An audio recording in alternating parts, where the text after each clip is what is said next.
Dans cet épisode de Carnet de route, Tianjan se rend à Dandong et découvre un monde de montagnes magnifiques, d'eau scintillante et d'incroyables paysages qu'il n'avait jamais vus auparavant.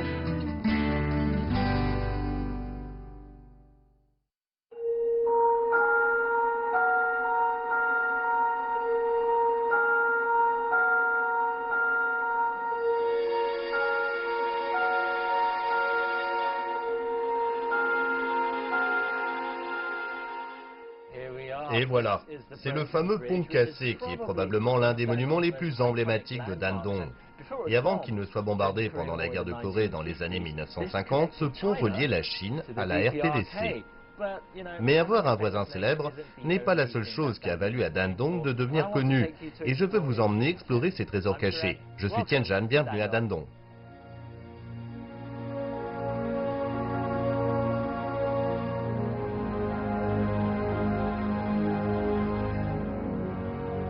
Bien que ce ne soit pas l'un des endroits les plus célèbres de Chine, Dandong a été une porte d'entrée majeure vers le nord-est pendant des siècles.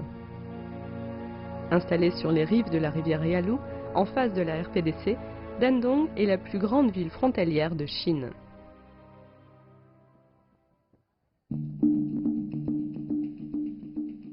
Cependant, sa position stratégique lui a coûté cher. Dans les années 1930 et 1940, Dandong a été utilisé comme tremplin par les Japonais pour envahir la Chine. Plus tard, suite à la Seconde Guerre mondiale, la guerre de Corée a éclaté. Elle a commencé en 1950 et s'est étalée sur 3 années sanglantes qui opposèrent le nord au sud, l'est à l'ouest.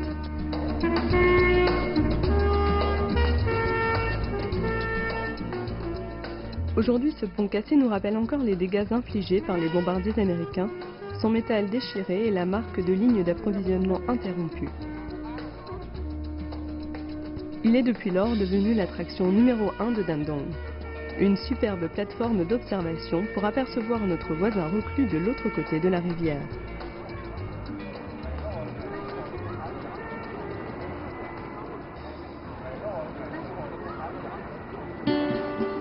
De nos jours, 80% du commerce de la Chine avec la RPDC passe par Dandong.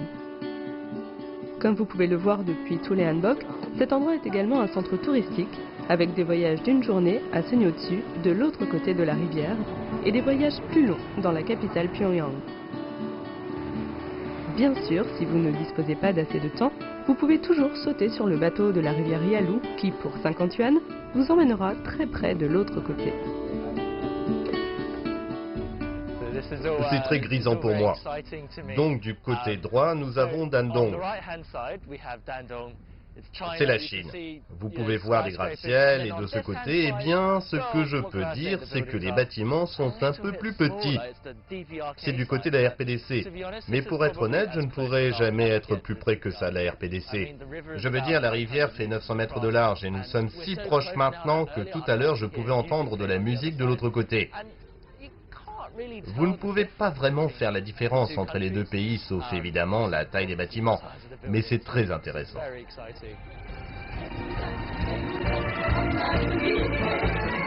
Apparemment en hiver, la rivière gèle et les habitants des deux côtés la traversent pour commercer. De toute évidence, il y a beaucoup d'amitié entre les deux parties.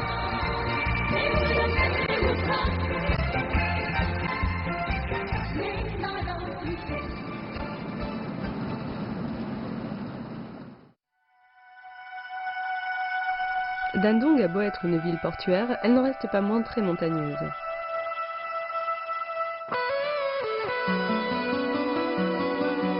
Et c'est particulièrement vrai dans le district de Quandian. Ici, les sommets émergent de l'immense chaîne de montagnes de Changbai qui s'étend à travers le nord-est de la Chine.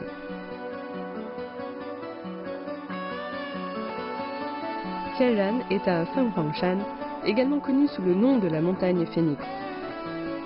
Comme l'oiseau mythique, les falaises ici s'élèvent de façon spectaculaire au-dessus des forêts ardentes d'automne. Bien que ce ne soit pas vraiment dangereux, la montée presque verticale jusqu'au sommet peut donner un sentiment de vertige même à un alpiniste expérimenté, bien qu'on ait des perrons sculptés à même le flanc de la montagne.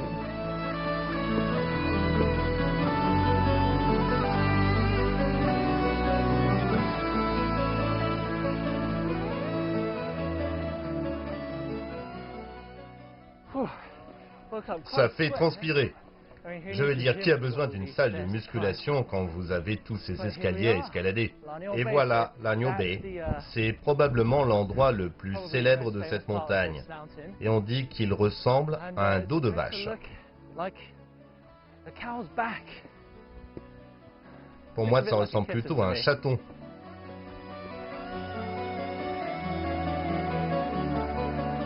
C'est le point de non-retour. Quoi que vous fassiez, ne regardez pas en bas.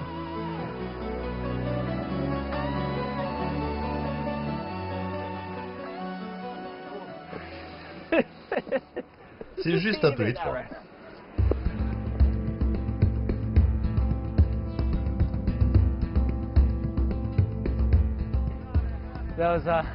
C'était probablement l'ascension la plus effrayante que j'ai accomplie dans ma vie. Nous sommes vraiment sur la crête de cette montagne et il n'y a pas d'escalier. Apparemment, la partie la plus étroite de cette arête mesure seulement 40 cm de large, ce qui la rend assez effrayante.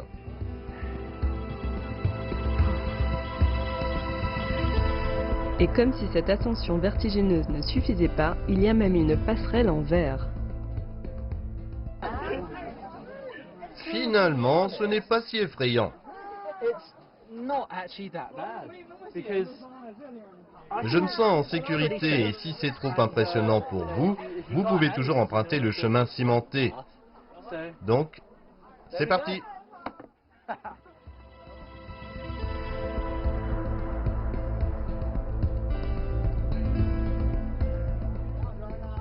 Ça va, c'est pas si terrible. C'est comme faire une promenade dans le parc, sauf que c'est à 800 mètres d'altitude. Quand vous arrivez au milieu, ça devient un peu plus effrayant. Mais Tianren est déterminé à être un touriste modèle.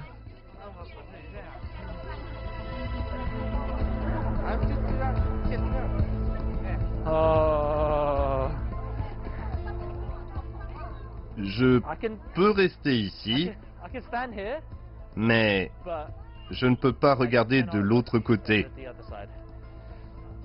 Mais belle vue quand même. Vous pourriez tout à fait le faire vous aussi. Je vais juste rester de ce côté qui est relativement plus sûr. Alors que les jambes de Tianren se transforment en coton, il apprécie tout de même la vue imposante qu'offrent ces nombreuses falaises et crêtes qui composent la montagne Phoenix. C'est vraiment un spectacle à couper le souffle.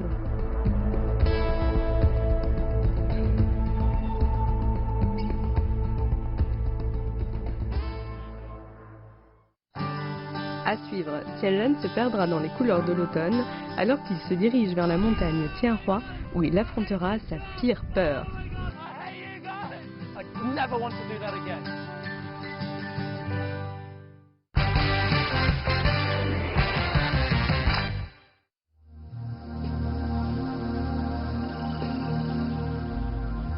À 3 heures de route de la montagne Phoenix, à travers certains des plus beaux villages de Dandong, se trouvent les eaux cristallines du lac Qingshan.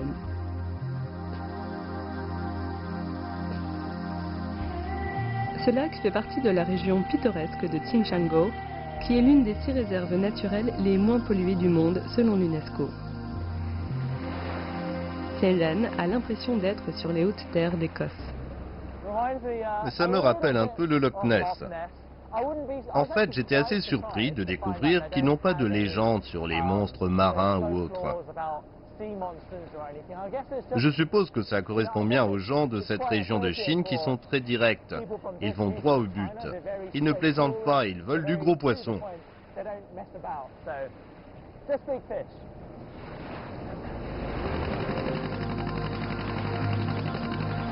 Ce réservoir de 50 km de long est un moyen de subsistance pour des gens comme Wang Xiaomei. Pour elle, le lac est sa principale source de revenus. Laissez-moi vous montrer ma maison. D'accord, bien sûr, c'est laquelle? C'est celle-ci là-bas. Là-bas? Oui. Elle a l'air neuve. Elle a 2 ans. Il fait chaud ici. On l'a conçue nous-mêmes. On a un lit chauffant et du chauffage par le sol. C'est le Kang? Oui, asseyez-vous. Oh, ce n'est pas chauffé. Non, non, mais en hiver, on se rassemble tous ici et on s'assoit les jambes croisées sur le Kang. Je devrais enlever mes chaussures. Je suppose qu'en hiver, tout le monde reste à l'intérieur et se détend sur leur Kang. En hiver, on s'assoit là avec des couvertures électriques et on papote. Je trouve qu'on devrait jouer aux cartes là.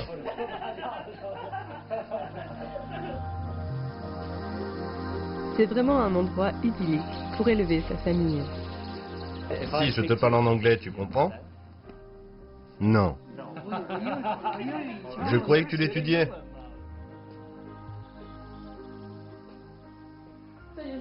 Ça, c'est notre cuisine.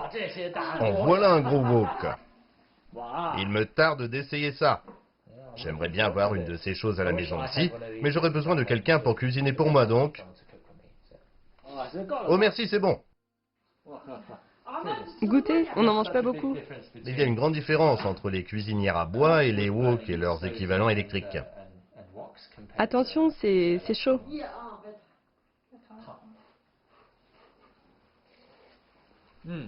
C'est bon. C'est vraiment chaud. C'est bon. Comme tout le monde ici, la famille de Wang Xiaomei a construit ses propres maisons. Ils gardent aussi du bétail et cultivent toutes sortes de choses pour ne manquer de rien. On pourrait dire qu'ils sont complètement autosuffisants. C'est du sorgho? Oui. On le broie avec un moulin en pierre et on l'utilise dans la préparation de nos repas. On cultive toutes les choses qu'on mange ici. Ils sont énormes ces choux.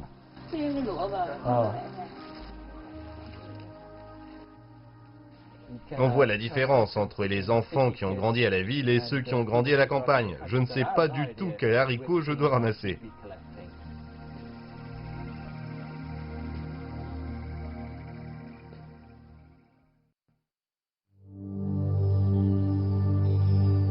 Fort de ses nouvelles connaissances, Tianlan repart pour les montagnes de Dandong. Cette fois, il se rend au mont Tianhua. Cela peut sembler étrange, mais l'un des passe-temps favoris en Chine est l'observation des feuilles. Et en automne, les touristes et photographes amateurs viennent ici en masse pour voir le rouge éclatant des érables qui recouvrent les collines.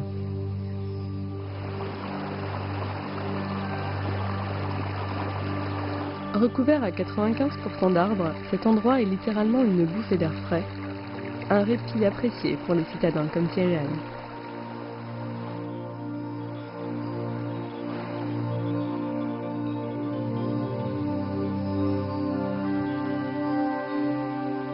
Marcher à travers la forêt, avec une canopée kaléidoscopique d'orange et de rouge, Tianlan a presque l'impression de se retrouver à l'intérieur d'un bonsaï et trouve cela très thérapeutique.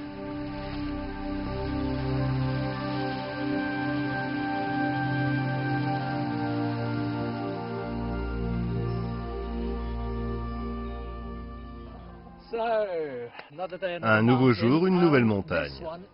Voici la montagne Tianhua et pour arriver au sommet, je vais devoir grimper une crevasse incroyablement abrupte, incroyablement étroite au cœur de cette montagne qui a plusieurs milliers d'années et qui a été formée par un tremblement de terre.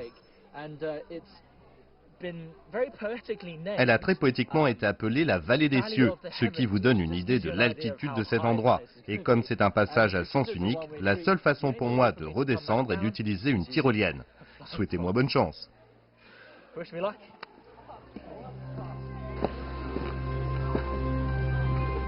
Visiblement, les montées abruptes sont la norme ici à Dandong, et celle-ci fait près de 300 mètres. Ce n'est pas pour les claustrophobes.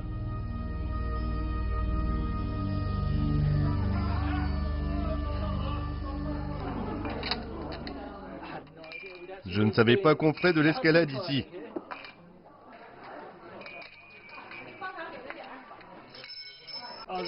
Je me demandais ce que c'était tout ce bruit de tic-tic. Il s'est avéré que c'était ça. Je pensais que les gens buvaient du thé ici. Oh mon Dieu! C'est à couper le souffle.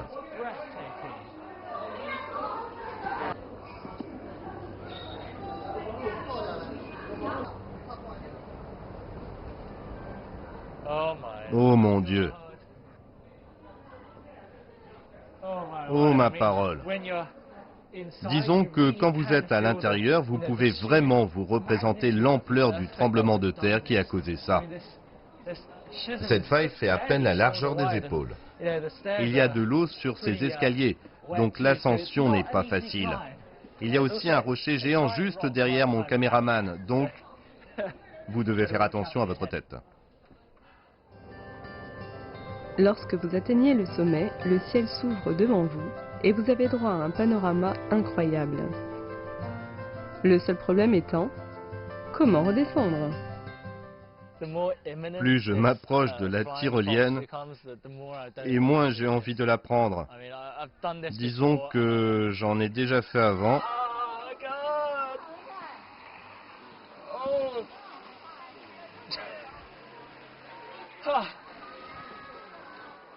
Mais franchement, je ne sais pas pourquoi ils me font toujours faire ces trucs-là.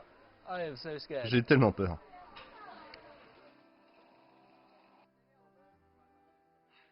Eh bien, nous y voilà.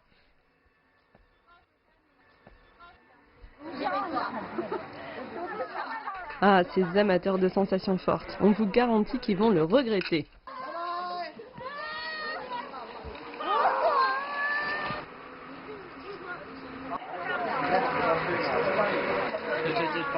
C'est vraiment sûr? J'ai un peu de temps pour respirer. C'est tout ce dont tu as besoin, respirer. Vous me le paierez, les gars. Mettez vos pieds en avant.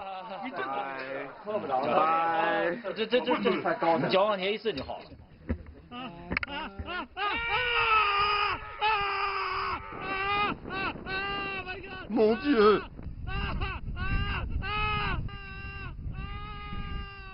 Oh mon Dieu!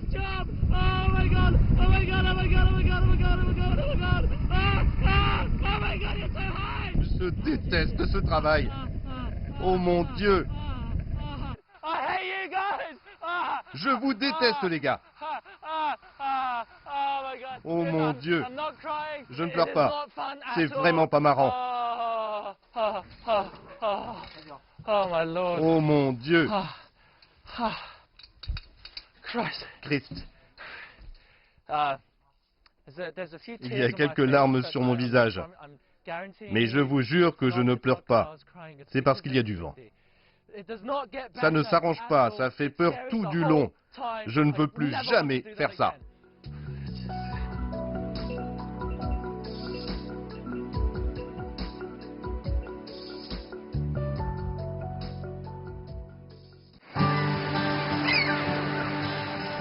À suivre, nous apprendrons comment on vit au-delà de l'horizon et découvrirons les événements historiques qui ont eu lieu à la frontière de la Chine.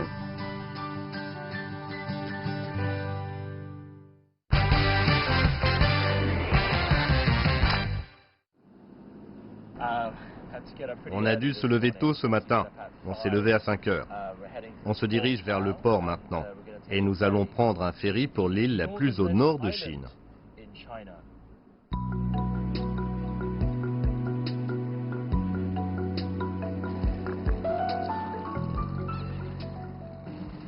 On a de la chance aujourd'hui. Il y a enfin du soleil, mais il fait encore assez froid. J'ai dû mettre plusieurs couches de vêtements sur moi, mais ce n'est pas assez. Je pensais que nous allions monter sur ce bateau, mais en fait, nous allons être sur un bateau à moteur, donc il va faire encore plus froid.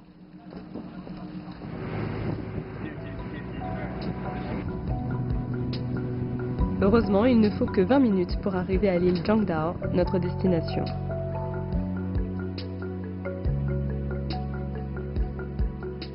Avec seulement 600 habitants, le tourisme en est encore à ses balbutiements. Ici, la plupart des habitants sont des pêcheurs à plein temps. Cela signifie que la plupart du temps, vous aurez à peu près tous les 2 km² de l'île à vous, surtout hors saison touristique. En revanche, partez avant la marée basse pour éviter d'être coincé ici. Ce qui ne serait pas si mal en fait, n'est-ce pas ?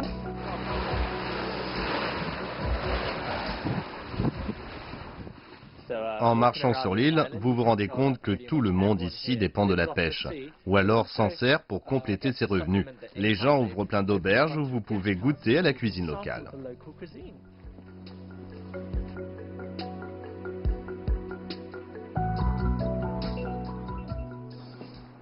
Waouh, c'est magnifique ici. Donc, nous y voilà, l'île de Jiangdao, l'île la plus septentrionale de Chine. Et si vous regardez la carte, c'est aussi l'île la plus au nord-est de la Chine. Ce qui veut dire que si vous venez ici pour voir le lever de soleil, l'est c'est par là, ce sera le premier endroit en Chine où vous pourrez voir le lever du soleil. Magnifique, non ?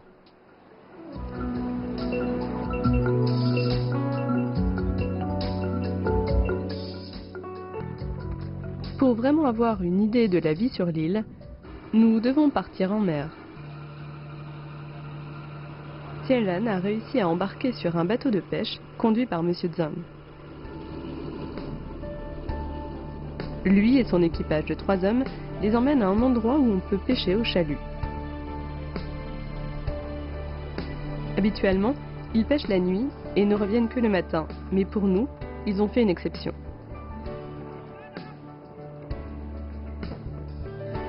Après avoir jeté les filets, il ne reste plus qu'à croiser les doigts et attendre.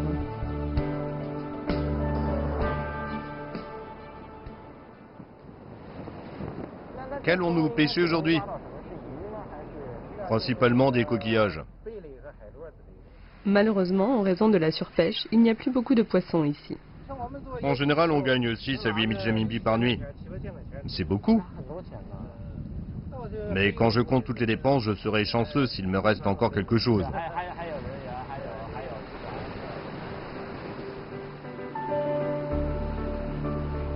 Après une demi-heure, il est temps de remonter les filets. Vous pouvez presque sentir de la tension dans l'air, tout le monde est sur les nerfs. Avec si peu de poissons en mer, chaque voyage infructueux pousse un peu plus l'équipage vers la faillite. Ils misent tous leurs espoirs dessus.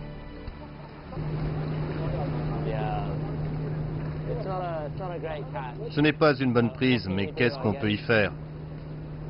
Je suppose que c'est parce que nous ne sommes pas allés jusqu'en haute mer, donc ce ne sera pas fructueux.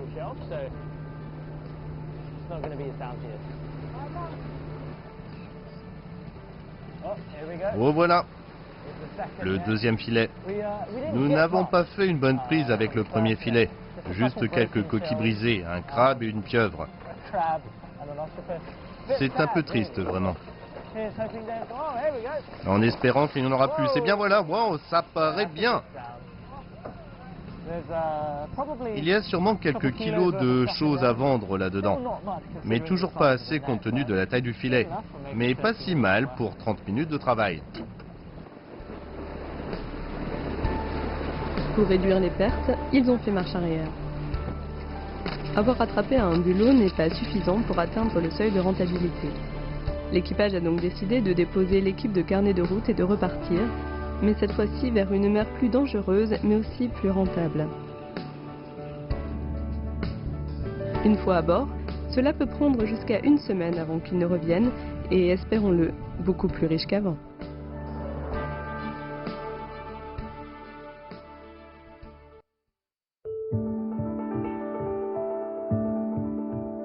Non loin de l'île Jiangdao se trouve l'île d'Alu, site de la première bataille de la guerre sino-japonaise en 1894.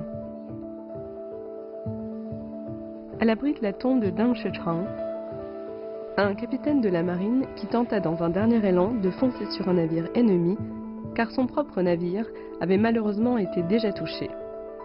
Sa détermination à mener le combat jusqu'au bout a fait de lui un véritable héros national. Aujourd'hui, la guerre n'est qu'un lointain souvenir en cet endroit.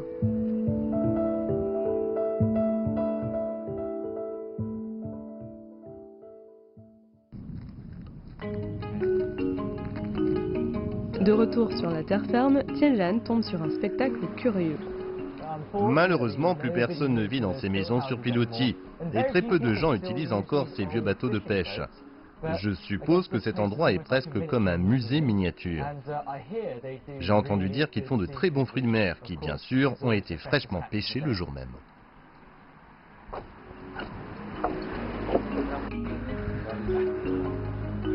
Ces bateaux évoquent des temps plus simples où la nourriture était moins axée sur la présentation, mais sur le fait qu'elle ait un bon goût. Waouh, il y a beaucoup de choix ici. Franchement, je ne reconnais même pas la moitié des choses. Je sais que nous avons attrapé certains de ces machins et ensuite un peu de cela, mais pour le reste, je ne les avais jamais vus avant. Je n'ai jamais vu ces choses-là avant, mais cela montre bien la diversité de la faune en mer ici. Je suis en train de saliver. Vous avez vraiment l'embarras du choix ici. Et pendant que vous attendez que votre prise de la journée soit cuisinée, vous pouvez faire une promenade autour du restaurant. Qui sait, vous pourriez même apprendre certaines choses au sujet de la culture locale de la pêche.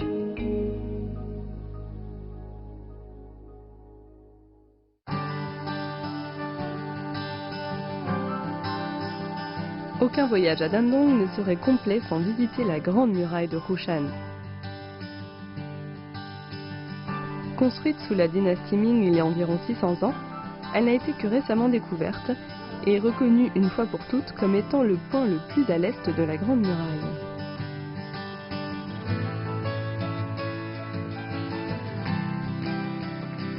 Cette portion de la muraille a été remise en état, de sorte que vous aussi, vous pouvez monter jusqu'au sommet et voir les plaines de la rivière Yalu et la RPDC s'étendre devant vous.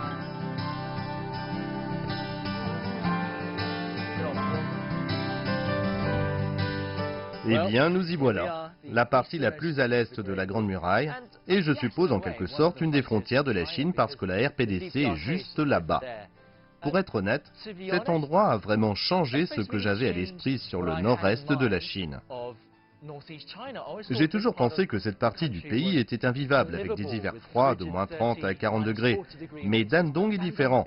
Il y a de belles montagnes, de beaux lacs, les gens sont super et je pense que le plus important, c'est juste un endroit fantastique pour y vivre.